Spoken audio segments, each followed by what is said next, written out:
الجيش التونسي على قده كده، على قد تونس، ورور حلو كده، واخد بالك؟ الجيش الجزائري. فعايزين يدخلوا الجيش الجزائري في معركة علشان يخلصوا عليه. خلوا بالكم الكلام اللي انا قلته من شوية. فرنسا راحت احتلت مالي ليه؟ وبتحارب معارك شرسة في مالي علشان هتطلع على الحدود. وانا اقول وهيحصل هروب، وهيحصل ناس هتهرب على الجزائر، والجزائر هتوقفها، وهيحصل مناوشات، وهيبقى في سيناريو شبه السيناريو اللي على الحدود السورية التركية. الجزائر 1000 كيلومتر مربع، بلاد استراتيجية فيها خيرات كبيرة، وجنوب الجزائر فرنسا حابت تسلم في كل شيء وقالت نشد في جنوب الجزائر، واستهدفت بالإمارة السلفية اللي حبوا يحطوها في شمال الجزائر بمعونة قطرية إسرائيلية أمريكية. L'affaire libyenne, Sarkozy a dit à un de ses proches, après la Libye, ça sera la Syrie, et après la Syrie, ça sera l'Algérie.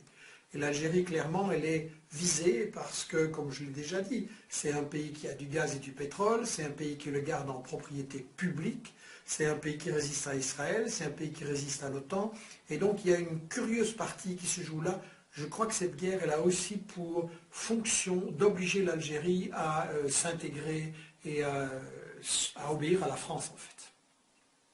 Et autre volet qu'il faut aborder, c'est la déstabilisation progressive de l'Algérie. Et nous voyons bien que toute cette déstabilisation de l'Afrique a aussi comme fonction d'accélérer la déstabilisation de cette Algérie qui vit encore sur l'époque, je dirais, néo-nassérienne des nationalismes arabes laïcs.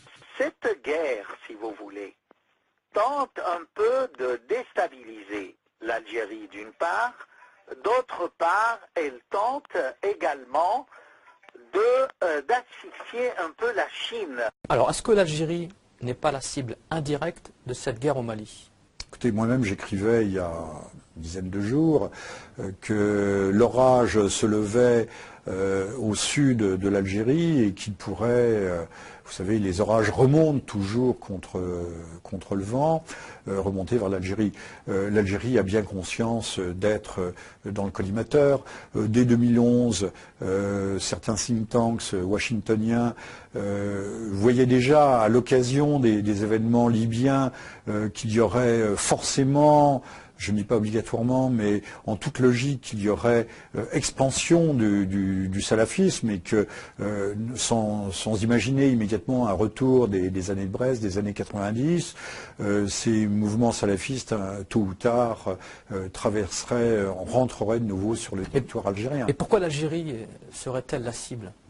L'Algérie, on l'aime ou on ne l'aime pas, mais l'Algérie n'entre pas véritablement dans le cadre. On ne va pas la comparer à l'Iran, ce n'est pas tout à fait analogue, mais n'entre pas dans le cadre complet de cette mondialisation. Ces liens aujourd'hui, hier avec l'Union soviétique, puis la Russie, aujourd'hui avec la Chine, en font un mauvais élève de la classe. Il faudra à un moment ou à un autre normaliser. Et quoi de mieux pour normaliser que de semer un peu le chaos par salafistes interposés, ce que la France, les États-Unis, l'OTAN en général a fait en Libye.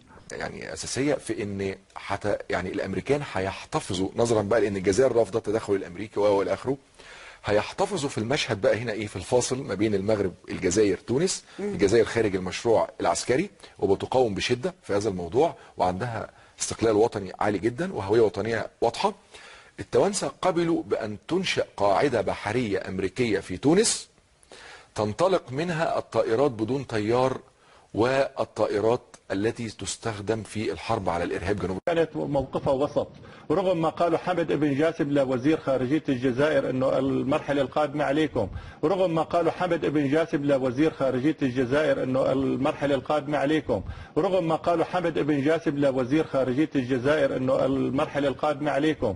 أنا أعطيك سرا، ذهبت هيلاري كلينتون عندما كانت وزيرة للخارجية وطلبت من الجزائر إنشاء قاعدتين أمريكيتين في الجزائر، عندما رفضوا قالوا تعطونا محطات للأواكس، وعندما رفضوا المطلبين الأمريكيين فقالوا داعش قريبا ستأتي إليكم بعد أن ننتهي من سوريا، قالوا داعش قريبا ستأتي إليكم بعد أن ننتهي من سوريا، قالوا داعش قريبا ستأتي إليكم بعد أن ننتهي من سوريا. بالتالي الآن الجزائر مثل ما قال الوزير المعلم هي شريكة في الحرب على الإرهاب، هي شريكة في محاولة إحباط المشاريع التي تستهدف تفتيت الأمة. ردت واشنطن برفض طلب جزائري بشراء صفقة طائرات هجومية دون طيار، وهو الأمر الذي أكده السفير الأمريكي لدى الجزائر هنري أنشر في حوار له مع موقع كل شيء عن الجزائر.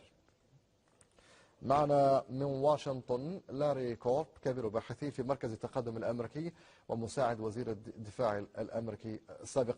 سيد لاري كورب، هل تتفهم واشنطن الموقف الجزائري؟